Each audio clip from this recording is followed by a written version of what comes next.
Jesus के 300 साल, Jesus के आने से 300 साल पहले चाणक्य ने अर्थशास्त्र लिख दी थी। तो इंटेलेक्ट का आप अंदाजा लगा लेंगे। हमने उसके ऊपर सिर्फ हिंदू की ठाप लगा के उस किताब को बंद कर दी। डिक्शनरियां भी तो पढ़ते हो, ऑक्सफोर्ड भी कौन सी मुसलमानों ने लिखी है?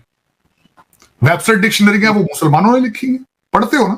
वो उर्दू में अरबियों ने लिखी है जो हमारे फूफड़ है, जो पठानों ने लिखी है जो हमारे मामू हैं, लेकिन उनके साथ चल रहे थे, उनको वाह वाह वाह सारा दिन, लेकिन उनके साथ दुश्मनी है, कहते ये हिंदू हैं। हिंदुस्तान 2027 के एंड में या 2028 में हिंदुस्तान तीसरी बड़ी इकोनॉमी बन जाएगा, दुनिया में अनाउंस हो जाएगा, दुनिया के टीवी में, दुनिया के अखबार में ये खबर आ जाएगी। ठीक हो गया। और ये मैं समझता हूँ कि अब मुझे भी ये इम्पॉसिबल नहीं लगता। 3 दुनिया के बड़े मुल्क, चाइना ले लीजिए दुनिया का बड़ा मुल्क, अमेरिका ले ले सुपर पावर दुनिया का सबसे बड़ा मुल्क, हिंदुस्तान ले ले दुनिया का बड़ा मुल्क, तो 3 बड़े मुल्कों की आपस में लड़ाई होगी इकोनॉमी की। और मैं आपको ये भी बता दूं, छोटी बात ना करें, हिंदुस्तान पहली इकोनॉमी भी बन सकता है दुनिया की। मुझे तो जिस तरह पूरी दुनिया में, सऊदीया में, दुबई में, हर मुल्क में यकीन करें इंडियन को ज्यादा इज्जत दे रहे हैं, उसको प्रेफर कर रहे हैं कि आगे लेके आ रहे हैं, अपने साथ बिठा रहे हैं, वजीरों के में बिठा रहे हैं, मुशीरों में बिठा रहे हैं, जिस तरह से बिठा रहे हैं। मुझे लगता है ये अपनी बीवियों को तलाकें दे के इंडियन लड़कियों से शादी न कर लें। जिस हिसाब से ये लगे हुए हैं ना इंडिया को इतना पसंद करने। मुझे पता है the day India will the permanent member of the UN security council, India चुक के रख देगा हर चीज, उड़ा के रख देगा चीजों को। लोग हैं जो अफ्रीकन ममालिक हैं वो कहते हैं कि इंडिया ने ग्लोबल साउथ की लीडरशिप का रोल ले लिया है। नमस्कार दोस्तों, चैनल पर आपका हार्दिक अभिनंदन है। दोस्तों, जब हम हिंदू समाज की बात करते हैं, हिंदू धर्म की बात करते हैं, तो कहते हैं हिंदू धर्म जो है वो कोई धर्म नहीं, एक वे ऑफ लाइफ है जो सनातन धर्म को फॉलो करता है। और सनातन धर्म का ना कोई आदि है ना कोई अंत है, इसलिए कोई कह नहीं सकता कि सनातन धर्म कब से शुरू हुआ। तो दोस्तों, इसमें जो चीज़ें हैं बहुत साइंटिफिक नहीं, इसमें जो बहुत बड़े बड़े विद्वान हैं जैसे कि चाणक्य ने जीसस क्राइस्ट के 300 साल पहले अर्थशास्त्र लिख लिया था और बता दिया था कि किस तरह से जो राजपाट चलाया जाना चाहिए, किस तरह से इकोनॉमी वर्क करनी चाहिए। तो दोस्तों, इसके बारे में जो है अभी पाकिस्तानी मीडिया डिस्कस कर रहा है कि जो है इंडिया किस तरह से आगे गया है। तो उनको पता नहीं कि कितने जो चीज़ें हैं वो हिंदुस्तान में किस तरह से रही हैं, या पुराने ज़माने में भी लोग किस तरह से स्कॉलर रहे हैं, कितनी विजनरी लोग रहे हैं यहाँ पर। तो उसके बारे में पाकिस्तानी मीडिया डिस्कशन कर रहा है। आइए देखते हैं कि उनके जो पैनल के लोग हैं, एक्सपर्ट्स हैं, या जो पाकिस्तानी लोग हैं वो इसके बारे में क्या सोचते हैं, इसके बारे में क्या डिस्कशन कर रहे हैं। दोस्तों, एक साहब ने आने से सिर्फ इसलिए इनकार कर दिया कि वो कहने लगे कि जी आप प्रो इंडिया बात करती हैं, मैं आपके शो में नहीं आऊंगा। उनका बताइए।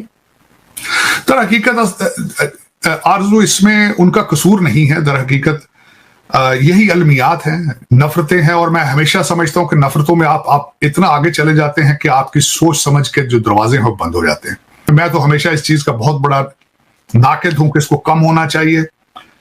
हम इंडस वैली के और इंडस रिवर के बच्चे हैं। हम सब यहाँ पे सब कॉन्टिनेंट के अंदर मुसलमान तो बहुत देर से आए हैं, सब हिंदू थे पहले, हिंदुओं से कुछ सिख हुए, कुछ बाद में मुसलमान हुए। लेकिन इसके ऊपर सोचना चाहिए। मैंने एक जगह पे मैं पब्लिक स्पीकिंग में गया था, तो मैंने कहा था कि जीसस के आने से 300 साल पहले चाणक्य ने अर्थशास्त्र लिख दी थी। तो इंटेलेक्ट का आप अंदाजा लगा लेंगे। हमने उसके ऊपर सिर्फ हिंदू की ठाप लगा के उस किताब को बंद कर दिया। डिक्शनरियां भी तो पढ़ते हो, ऑक्सफोर्ड भी कौन सी मुसलमानों ने लिखी है? वेबसाइट डिक्शनरियां वो मुसलमानों ने लिखी है, पढ़ते हो ना? वो उर्दू में अरबियों ने लिखी है जो हमारे फूफड़ है, जो पठानों ने लिखी है जो हमारे मामू हैं, लेकिन उनके साथ चल रहे थे, उनको वाह वाह वाह सारा दिन, लेकिन उनके साथ दुश्मनी है, कहते ये हिंदू हैं यार।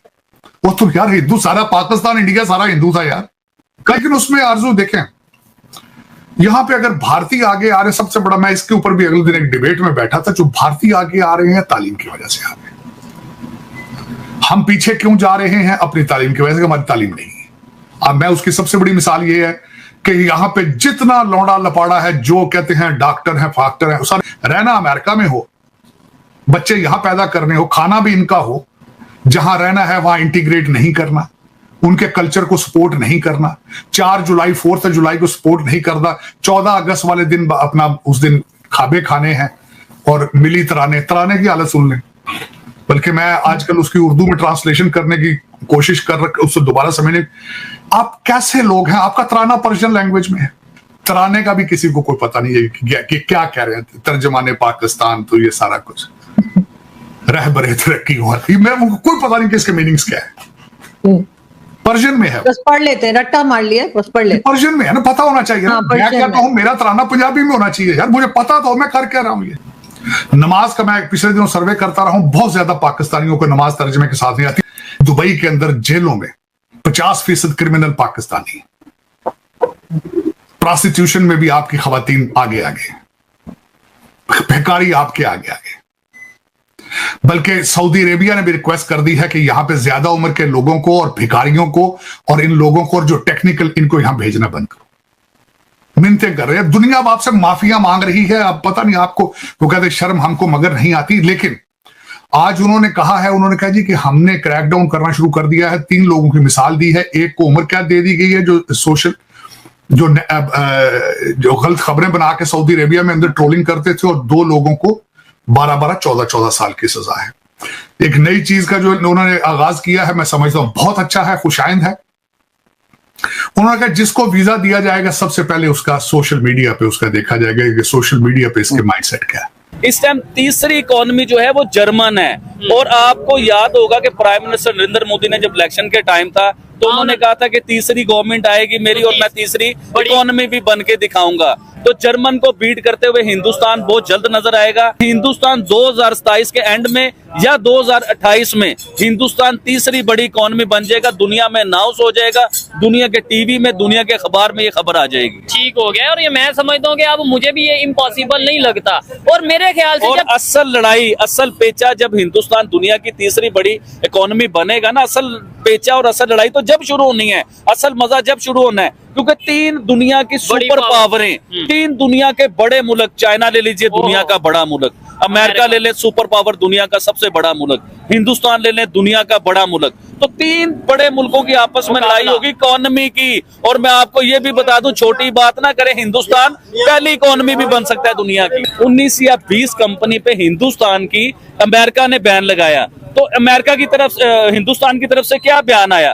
उन्होंने कहा वो कंपनी अगर हिंदुस्तान के कानून के मुताबिक, हिंदुस्तान के तरीके के मुताबिक चल रही है तो हम नहीं मानते अमेरिका को। अगर हिंदुस्तानी कंपनी है तो कानून भी हिंदुस्तानी चलेगा, हम अमेरिका को नहीं मानते। और देखें हिंदुस्तान इस टाइम दुनिया की क्या पावर बन चुका हुआ, वो किसी से नहीं डरता है यार, वो किसी से भी नहीं डरता। वो कहता है भाईजान मेरे कानून के मुताबिक आए, मेरे रूल के मुताबिक आए, चाहे तू अमेरिका है, चाहे तू रशिया है, चाहे तू जापान है, जो मर्जी है, मेरे रूल के मुताबिक जो हो रहा है वो बिल्कुल ठीक हो रहा है, मेरे कानून के मुताबिक। ठीक है। इवन कनाडा को भी मैं ये समझता हूँ कि कनाडा और अमेरिका की अगर बात करें, आजकल काफी ज्यादा एंटी इंडिया स्टेटमेंट दोनों साइड से आती नजर आ रही है। लेकिन आपको लगता है कि कनाडा खुद मुश्किल में फंस रहा है ऐसे मामला? कनाडा ने तो अपने आप को मुश्किल में फंसा दिया है, अमेरिका के पीछे लग। इंडिया की रिप्रेजेंटेशन अमेरिका में बढ़ती चली जा रही है। दुनिया के बड़ी कंपनीज के सीईओ इस वक्त इंडियंस हैं।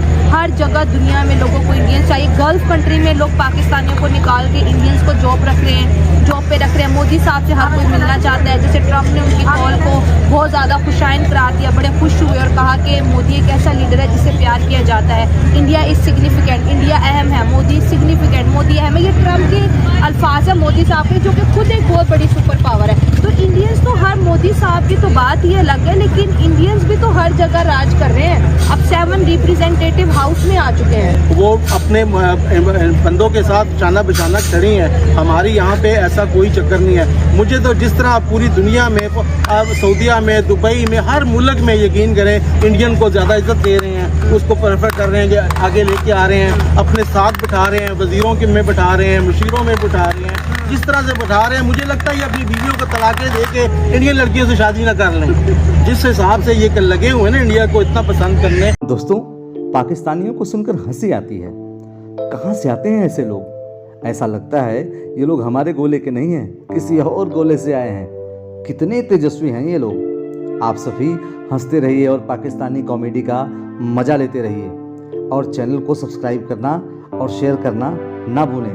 धन्यवाद।